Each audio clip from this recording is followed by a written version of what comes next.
And so just tell me a little bit about what you're growing in your gardens then. Right. Well, we're very lucky here that we're on the corner, and every morning a lot of families go past to go to the local schools. So what Jane decided, my missus decided, is that if you look across the road, you'll see that the house there is just railings of grass, and that's what it was when we arrived. She decided we'd plant it up. So we started planting soft fruit along the railings, and we renamed the house Raspberry Railings. So people can walk past, especially the young people, and in the summer they can see these things growing. And Jane says, yes, help yourself. And it's very educational, because some young people say, well, what are they? And we said, the raspberries. And they haven't seen them. You know, they aren't grown in their backyards, and they don't get out into the countryside much. So it is an educational thing as well as being fun. And in the summer, we actually leave the gate open, and little kids come in and help themselves. I'm quite happy about that. So we've got raspberries, we've got other soft fruit, we've got black currants as well, a quince tree, we've got a little apple tree that's not doing very well. But this time of year is just the start of the growing season, and you can see the shoots on the branches of the raspberry cuttings.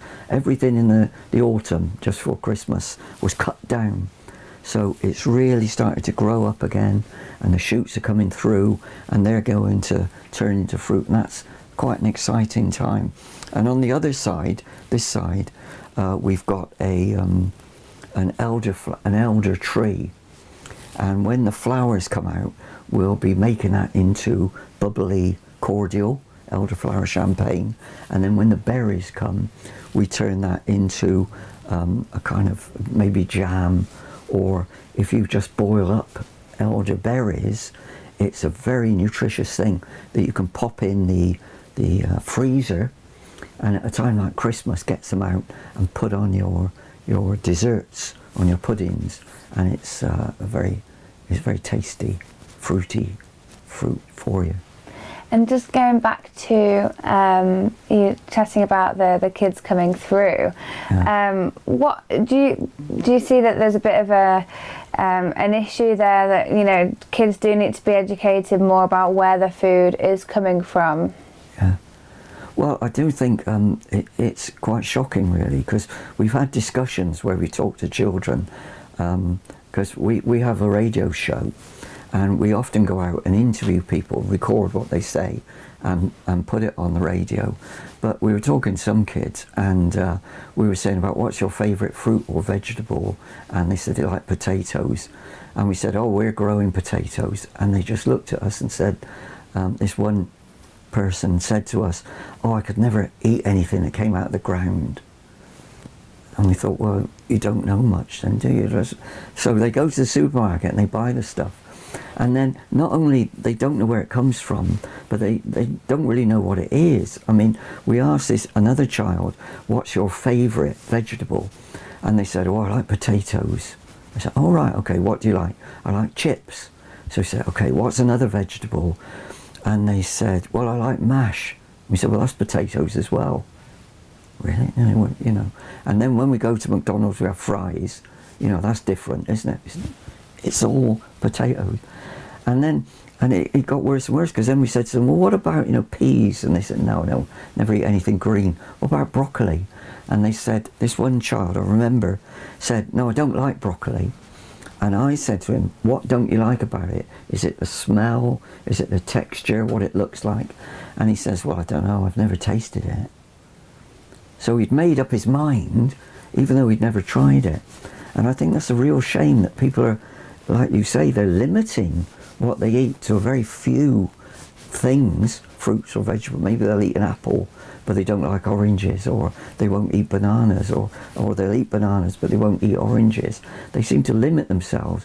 So one of the things we're trying to do is encourage people to try stuff and expand their views. I was talking to somebody yesterday who said, well, I've never ate a curry, and I wouldn't eat a curry. And I said, well, how do you know that you don't like it? You know, I mean, if you tried it and you don't like it, that's fine. Everybody's got their own tastes.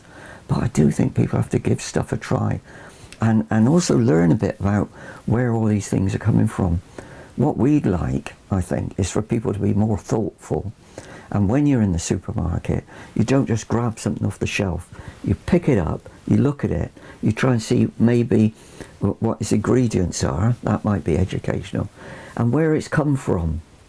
And the fact that it might have travelled, you know, just an ordinary piece of fruit might have travelled thousands of miles to get here. And yet apples and pears, strawberries, they're growing down the road.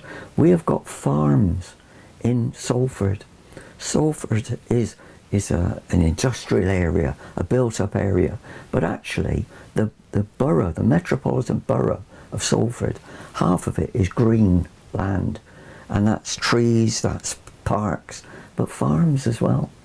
And I think people, if they travelled out a bit more, would realise that. And luckily we've been involved with Incredible Edible, and they made contact with a farm in Earlham, and we go there regularly and we see what they do. And these days, of course, it's very mixed. They have horses, they have pigs, they have chickens, they have a woodland that people come and use. They have horses of their own, and also they stable horses, so they have paddocks, and they look after dogs and cats. So you could spend a whole day on this farm looking at different things, petting the animals. And round the back, in what used to be the old farmhouse kitchen garden, Incredible Edible is planting up vegetables and regularly meets on a Saturday morning in the growing season. And people can go down there and help out, get their hands dirty and give it a try.